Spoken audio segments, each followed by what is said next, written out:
नमस्कार दोस्तों, स्वागत है आपका एक बार फिर से हमारे YouTube चैनल पर। दोस्तों, करवा चौथ 2023 में कब है और कब निकलेगा चांद और क्या है पूजा का शुभ मुहूर्त, जानिए। ज्योतिष के अनुसार शास्त्रों में कहा गया है कि शुभ मुहूर्त में पूजा पाठ करने से पति पत्नी में प्रेम कई गुना बढ़ जाता है। सभी देवी देवताओं का आशीर्वाद एक साथ मिलता है। जानिए चांद निकलने का समय, तारीख और पूजा का शुभ मुहूर्त। दोस्तों, 2023 में इस बार करवा चौथ नवंबर के महीने में यानी कि 1 तारीख को मनाया जाएगा और इस दिन बुधवार है और पूजा करने का शुभ मुहूर्त शाम 5:36 से लेकर शाम 6:54 तक है, जो कि पूजा का शुभ मुहूर्त रहेगा। इसी मुहूर्त में आपको पूजा पाठ करनी है और चांद निकलने का समय है रात 8:15, जो कि इस बार चांद जल्दी ही निकलेगा। दोस्तों, खास करवा चौथ पर सुहागन महिलाएं करती हैं एक बड़ी गलती, जाने अनजाने में पहन लेती हैं ऐसे कपड़े जिनके कारण पति पर आते हैं भारी संकट। इसीलिए खासकर करवा चौथ पर ऐसे कपड़े और सर पर ऐसी चुन्नी कभी ना उड़े। दोस्तों, करवा चौथ महिलाओं का एक बहुत ही महत्वपूर्ण व्रत है जिसे देश भर में बड़ी ही श्रद्धा और प्यार से मनाया जाता है। बॉलीवुड में लगभग सभी अभिनेत्रियां इस व्रत को भली भांति करती हैं। आपको बता दें, विदेशों में रहने वाली महिलाएं भी करवा चौथ को मनाती हैं। ऐसे में करवा चौथ की शॉपिंग तैयारियां महिलाएं कई दिन पहले से ही करना शुरू कर देती हैं। लेकिन क्या आप जानते हैं, खास तौर पर करवा चौथ के दिन ऐसे कपड़े और ऐसी चुन्नी कभी नहीं पहननी चाहिए। यहाँ तक कि बॉलीवुड में अभिनेत्रियां भी ऐसे कपड़े कभी नहीं पहनती। व्रत टूट जाता है, पति पर आते हैं भारी संकट। दोस्तों, ये कोई मामूली बात नहीं है, क्योंकि ये त्योहार पति के लिए किया जाता है। इसीलिए ऐसा पाप अनर्थ कभी मत करना। तो चलिए जानते हैं दोस्तों, क्योंकि ये व्रत शक्ति स्वरूपा माता पार्वती को समर्पित है। अगर आप चाहते हैं आपके पति पर कोई कष्ट ना आए और आपका व्रत सफल हो जाए, तो कमेंट बॉक्स में लिखना ना भूलें, जय माँ पार्वती। माता रानी आपके सभी बिगड़े कार्य पूरे करें।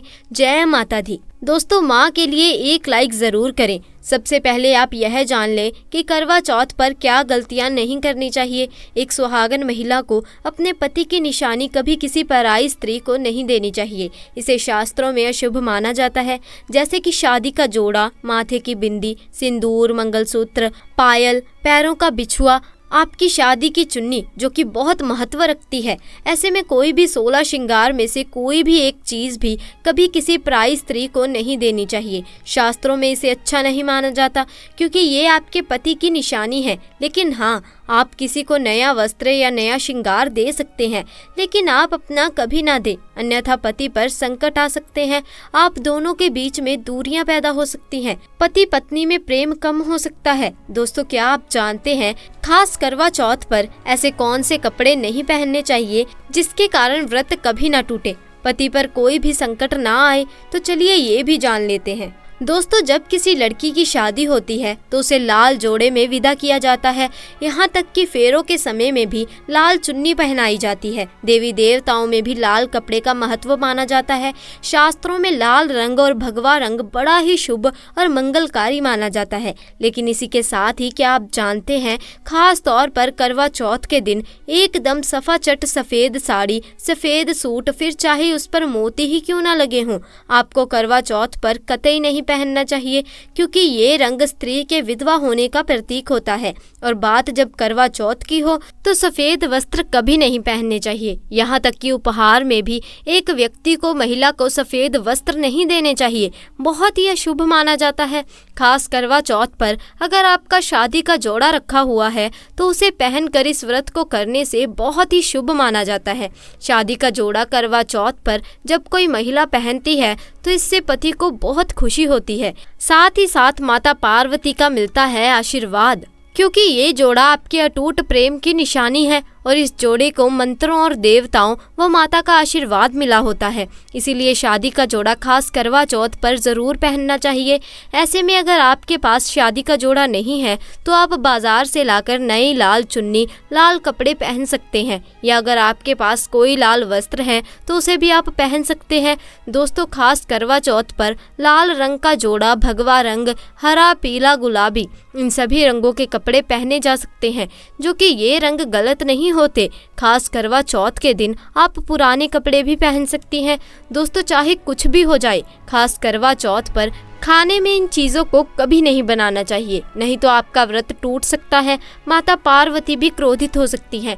लेकिन क्या आप जानते हैं, करवा चौथ पर भोजन में कुछ भी बना लेना शास्त्रों के विरुद्ध है। आपको बता दे कि करवा चौथ पर खाने का भी बहुत महत्व माना जाता है। भोजन में क्या है और क्या नहीं है, इन सभी बातों का ध्यान रखना पड़ता है। ऐसे में आज हम आपको बताएंगे कि करवा चौथ पर क्या बनाना चाहिए और क्या नहीं। ये सब बातें जानना बहुत ही जरूरी है, तो चलिए जानते हैं। दोस्तों, खास करवा चौथ पर खाना बनाते समय इस बात का ज्ञान होना चाहिए कि क्या बनाएं और क्या नहीं, और क्या डालें खाने में और क्या नहीं। इन सभी बातों का ज्ञान आपको होना चाहिए। हमेशा इस बात का ध्यान रहे कि खास करवा चौथ पर लहसुन प्याज का इस्तेमाल कभी मत करना, क्योंकि ये थाली पूजा में इस्तेमाल की जाती है और भगवान को भोग लगाया जाता है। आपको बता दें, धार्मिक अनुष्ठान, व्रत आदि मौके पर भोजन में लहसुन प्याज का इस्तेमाल कभी नहीं किया जाता। लहसुन प्याज को मांस की श्रेणी में रखा गया है। खास करवा चौथ पर मांस मदिरा का सेवन करना भी कठोर पाप के बराबर माना जाता है।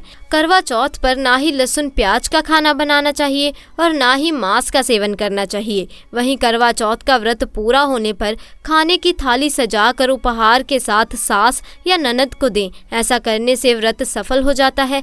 दोस्तों, भूल कर भी करवा चौथ पर मांग में ऐसा सिंदूर कभी मत लगाना। माता पार्वती हो जाती हैं क्रोधित, साथ ही साथ पति पर आता है सबसे भारी संकट और करवा चौथ का व्रत भी संपूर्ण नहीं होता।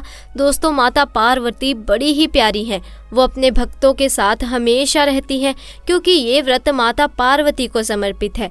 ऐसे में अगर आप चाहती हैं अखंड सौभाग्यवती का वरदान, तो कमेंट बॉक्स में लिखें, माता पार्वती तेरी सदा जय हो। माँ के लिए एक लाइक तो बनता ही है। जय माँ पार्वती। तो चलिए जानते हैं। दोस्तों, नंबर 1, सबसे पहले आपको बता दे कि जब भी आप सिंदूर लगाएं तो माता पार्वती का ध्यान अवश्य करें, क्योंकि माता पार्वती ही अखंड सौभाग्यवती का वरदान देती हैं। इसीलिए माँ को एक लाइक तो बनता ही है।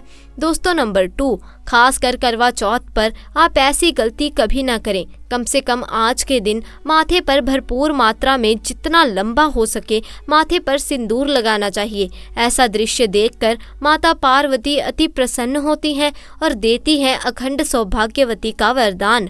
माता पार्वती को बहुत खुशी होती है जब कोई स्त्री भरपूर मात्रा में सिंदूर लगाती है। दोस्तों, नंबर 3, कई लोग फैशन के लिए माथे पर शॉर्ट सिंदूर लगाना पसंद करते हैं, लेकिन शास्त्रों में ऐसा बिल्कुल भी नहीं बताया गया।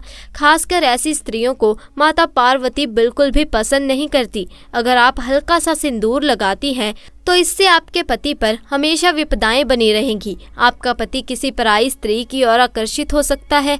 आप दोनों के बीच में दूरियां पैदा हो सकती हैं। आपके पति के कई संबंध हो सकते हैं। शास्त्रों में कहा जाता है कि भरपूर मात्रा में माथे पर सिंदूर लगाने से पति पत्नी में प्रेम और भी बढ़ जाता है। पति भी होता है आकर्षित, मिलता है लंबी उम्र का वरदान। इसीलिए कम से कम खास कर करवा चौथ पर ऐसी गलती ना करें। दोस्तों, नंबर 4, सिंदूर की डिब्बियां अगर हाथों से गिर जाएं तो ये भी बहुत ही शुभ बला टल जाती है। साथ ही साथ सुहागन महिलाओं को अपना इस्तेमाल किया गया सिंदूर कभी किसी को नहीं देना चाहिए, क्योंकि ये आपके पति की निशानी है। ऐसा करने से पति भटक जाता है। दोनों के बीच में आती हैं भारी विपदाएं। दोस्तों, नंबर 5, अगर आपका पति आपकी मांग में सिंदूर भरता है तो यह बहुत ही शुभ माना जाता है। माता पार्वती अति प्रसन्न होती हैं और मिलता है 7 जन्मों तक का साथ। ये दृश्य इस बात का इशारा करता है कि आपका पति आपसे बहुत प्रेम करता है। माता पार्वती को होती है खुशी, माँ बचाती है संकटों से। दोस्तों, अब विस्तार से जान लेती हैं कि करवा चौथ की पूजा विधि क्या होती है।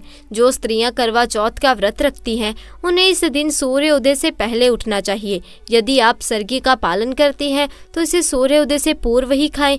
वैसे कुछ रिवाजों में सरगी का चलन नहीं होता है। ऐसे में महिलाएं करवा चौथ के व्रत के एक रात पहले से ही व्रत का पालन शुरू कर देती है और रात्रि 12 बजे के बाद से ही जल और अन्न ग्रहण नहीं करती। सरगी का पालन करने वाली महिलाएं करवा चौथ के दिन सबसे पहले सरगी का सेवन करें, पानी पिएं और भगवान की पूजा करके पूरे दिन के लिए निर्जला व्रत का संकल्प लें। निर्जला व्रत में पूरे दिन अन्न और जल ग्रहण ना करें और चांद के दर्शन और पूजन के बाद ही कुछ खाएं। दोस्तों, शाम के समय पूजन करते हुए पति की दीर्घायु की कामना करते हुए चंद्रमा से प्रार्थना करें और व्रत का पारण करें। दोस्तों, आइए अब आपको बताते हैं करवा चौथ की कहानी। एक साहूकार के 7 लड़के और एक लड़की थी। एक बार कार्तिक मास की कृष्ण पक्ष की चतुर्थी तिथि को सेठानी सहित उसकी 7 बहुएं और उसकी बेटी ने भी करवा चौथ का व्रत रखा। रात्रि के समय जब साहूकार के सभी लड़के भोजन करने बैठे तो उन्होंने अपनी बहन से भी भोजन कर लेने को कहा। इस पर बहन ने कहा, भाई अभी चांद नहीं निकला है, चांद के निकलने पर ही उसे अर्घ्य देकर मैं आज भोजन करूंगी। साहूकार के बेटे अपनी बहन से बहुत प्रेम करते थे। उन्हें अपनी बहन का भूख से व्याकुल चेहरा देख बेहद दुख हुआ। साहूकार के बेटे नगर के बाहर चले गए और वहां एक पेड़ पर चढ़कर अग्नि जला दी। घर वापस आकर उन्होंने अपनी बहन से कहा, देखो बहन, चांद निकल आया है, अब तुम उन्हें अर्घ्य देकर भोजन ग्रहण करो। साहूकार की बेटी ने अपनी भाभियों से कहा, देखो चांद निकल आया है, तुम लोग भी अर्घ्य देकर भोजन कर लो। ननद की बात सुनकर भाभियों ने कहा, बहन अभी चांद नहीं निकला है, तुम्हारे भाई धोखे से अग्नि जलाकर उसके प्रकाश को चांद के रूप में तुम्हें दिखा रहे हैं। साहूकार की बेटी अपनी भाभियों की बात को अनसुनी करते हुए भाइयों द्वारा दिखाए गए चांद को अर्घ्य देकर भोजन कर लेती है। इस प्रकार करवा चौथ का व्रत भंग करने के कारण विघ्नहर्ता भगवान श्री गणेश साहूकार की लड़की पर अप्रसन्न हो गए। गणेश जी की अप्रसन्नता के कारण उस लड़की का पति बीमार पड़ गया और घर में बचा हुआ सारा धन उसकी बीमारी में लग गया। साहूकार की बेटी को जब अपने किए हुए दोषों का पता लगा तो उसे बहुत पश्चाताप हुआ। उसने गणेश जी से क्षमा प्रार्थना की और फिर से विधि विधान पूर्वक चतुर्थी का व्रत शुरू कर दिया। इस प्रकार उस लड़की के श्रद्धा भक्ति को देखकर एक दंत भगवान गणेश जी उस पर प्रसन्न हो गए और उसके पति को जीवन दान प्रदान किया। तो दोस्तों, आज के लिए बस इतना ही। उम्मीद है आपको जानकारी पसंद आई होगी। तो वीडियो को लाइक कीजिए, शेयर कीजिए और चैनल को सब्सक्राइब कीजिए। मिलते हैं ऐसी ही नई जानकारी के साथ। तब तक के लिए आपका बहुत बहुत धन्यवाद।